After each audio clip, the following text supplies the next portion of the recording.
Welcome back, dear fiends of the den. I am that Rose Noir back on the mic here in the demonetized den. And today I have to talk about the SNAP benefits that are disappearing as of November 1st for many people. And on a personal note, I know someone who already lost their SNAP benefits for summer, and it was just a few $100s for the summer. Now, what is the reasoning behind this? Well, I'm going to tell you about the amount of fraud there is, what's done with that fraud, how it occurs, and why it really overall is not that much money.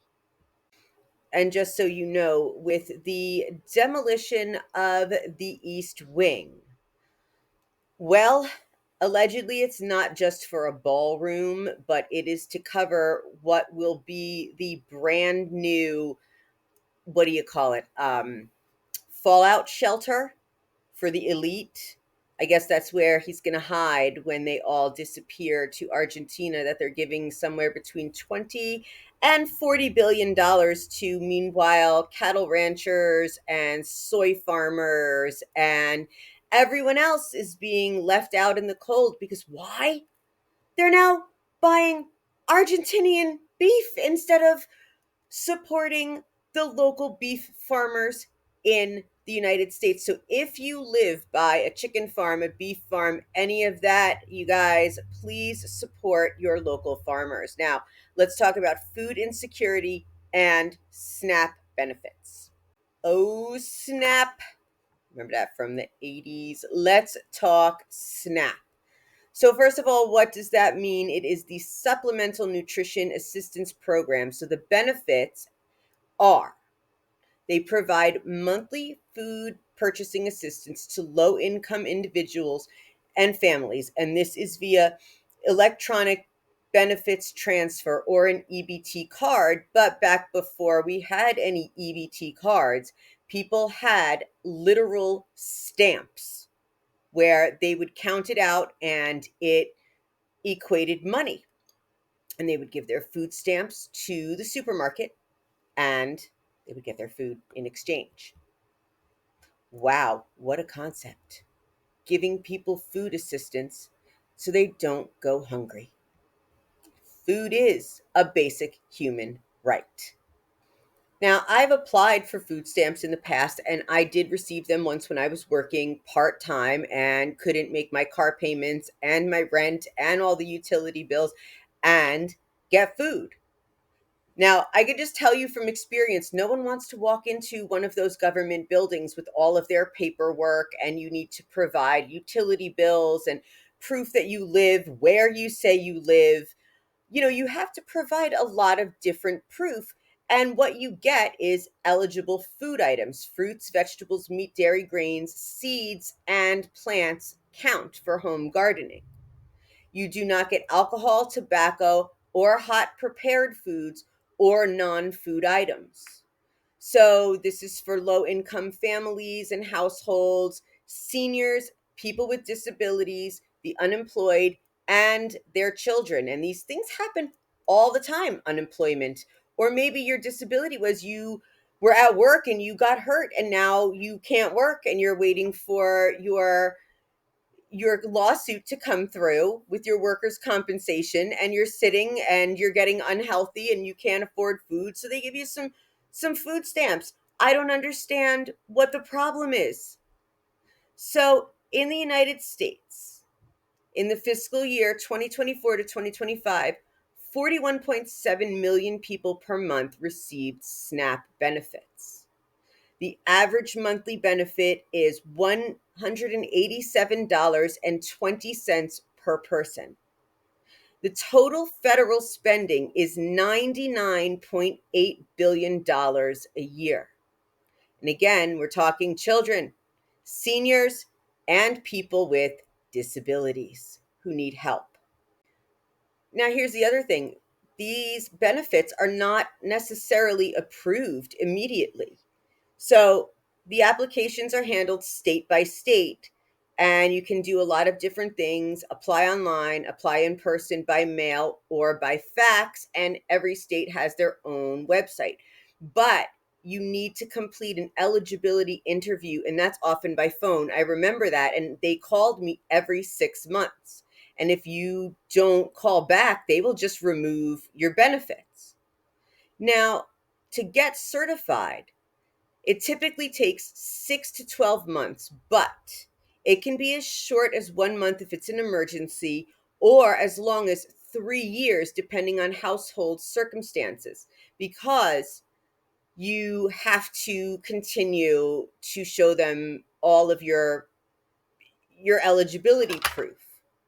So, unused funds may expire if the EBT card is inactive for 9 months. Now, here's what you need to do to prove eligibility. You have to have proof of identity, which would be a driver's license, a birth certificate, or a state ID. Any or all of those. They usually want either the license or the ID with the birth certificate. So, like, at least two. Then you have to provide proof of residence. So, your lease, your utility bill, or your rent receipt. And then you need income verification. So you need your recent pay stubs, tax returns, and or benefit letters. There's more. This is not an easy process. You need your social security number for all household members applying. So that means that anyone that is here who is undocumented without a social security number cannot receive these benefits. And then you need your proof of expenses, your housing and utility costs, your child care, and your medical costs. So you need to provide all of this every 6 months while you are receiving these benefits. And then, of course, this is only temporary. So you are not receiving these benefits for life. The standard duration for most households are certified 6 to 12 months. So you're checking in twice. After 12 months, you're going to have to reapply. You can receive them again, absolutely. But it's not just going to continue without you reapplying. Now, some cases like temporary unemployment or fluctuating income may be certified for as little as 1 to 3 months. So, if you know that you're going to be out of work, you just lost your job unexpectedly, but you're going to be able to get another job quickly, you can apply for food stamps for 30 to 90 days. Now, households with elderly or disabled members and stable income may be certified for up to 24 or even 36 months. But again, you're going to lose these benefits eventually and will have to reapply. And as I said, the EBT card activity, if they are unused for 9 months, any EBT card, they become inactive. The card may be deactivated and the benefits may be removed. So now let's just talk fraud for a quick second. So, where is this fraud and how much fraud actually exists? So, you have to go through all of these different things to get the SNAP benefits. The estimated fraud rate is around 8% of the total program. So in 2021, that's what I could find where the records led me. In 2021, that equated to over 2 billion in improper payments. Now, for context, SNAP fraud includes two things. It includes both recipient fraud and administrative errors. Now, I compared this to Social Security disability fraud, SSDI, and historically, they estimate at less than 1% of payments have ever been fraudulent. So, the SNAP fraud is higher, but again, there is the cause, part of it being administrative errors. So let's just talk about exactly what that means, because it seems like everyone thinks that anyone can just walk into a social services office and get benefits. It is very, very untrue. So, where we're at with the SNAP fraud and improper payments. So, number one, recipient fraud, intentionally misreporting. So, this would be providing false information about income, household size, or assets to qualify or receive more benefits. And then there's trafficking, which is exchanging SNAP benefits for cash, often at a discounted rate, which is selling a $100 SNAP benefit card for $50 in cash. And then someone who does not have the eligibility to get SNAP is using your card. Then there's dual participation. So you're receiving benefits in more than one state simultaneously. And then unreported changes. So failing to report changes in income, employment, or household composition that would reduce or end eligibility. Now, with the administrative errors, the agency makes mistakes.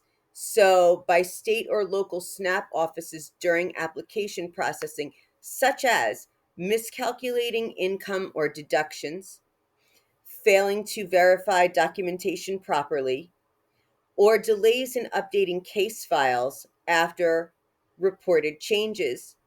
And then there are systemic issues. So there's outdated technology or understaffed offices can lead to incorrect benefit amounts or missed fraud detection. So there is a gray area where things can be missed or overlooked, just human error or a computer glitch. Now, fraud versus error. So the improper payment rate as of 2022 estimated at 11.5%, but only a portion of this is actual fraud. The actual fraud rate is closer to 1 to 2% of total SNAP spending, according to USDA estimates. Most overpayments result from honest mistakes or agency errors, not intentional fraud. So there is enforcement and oversight. The USDA Office of Inspector General, the OIG, investigates fraud and abuse consistently. Then there are state level fraud units, and they consistently conduct investigations and disqualify violators. And then there are penalties that can include disqualification from SNAP, repayment of benefits, crime, or criminal charges. And just so you know, economics here. Supermarkets rely on SNAP more in low income areas, but really everywhere. So, thousands of grocery stores across the United States depend on SNAP recipients as a major customer base. In some communities, SNAP purchases account for a substantial portion of total sales, which could be up to 35 to 40% of sales at these supermarkets. So, when SNAP benefits are cut or delayed due to these government shutdowns or policy changes, it creates an economic ripple effect. So, retailers, small grocers, and regional supermarket chains, see an immediate drop in revenue, and that leads to closures and or layoffs. And some stores are already warning that they may need to reduce staff or even close locations if SNAP cuts continue. And this is in rural areas and poorer areas. And wholesalers and farmers are impacted too, because the supply chain feels the effects as well. So less SNAP spending means lower demand for food products, which can hurt producers and distributors. So it doesn't do good for anyone. But Trump's getting his ballroom and Meta and Amazon and a whole bunch of private donors. The full list has been put out there. by the White House so everyone knows who's kissing Trump's ass and getting in on what they're calling a bigger and better bunker when the shit hits the fan. And like I said, that bailout to Argentina for 20 to 40 billion dollars is going to house all of these billionaires while they escape when we finally turn on them because they know it's happening. All right, stay strong, everyone. This podcast was a little bit longer today, but I had a lot to say. Thank you all for joining me in the den. Don't forget to leave your comments, like, and subscribe. Don't forget, because I bring you the truth, the den has been demonetized, and it's a signal from the shadows. So if you'd like to support the dark entertainment, and Rose Noir's investigations, you can do so by tipping the detective. The paypal.me link is in the bio. Again, thank you so much for joining me in the den. If you've got something to say, send me an email at welcometothedenpodcast@gmail.com.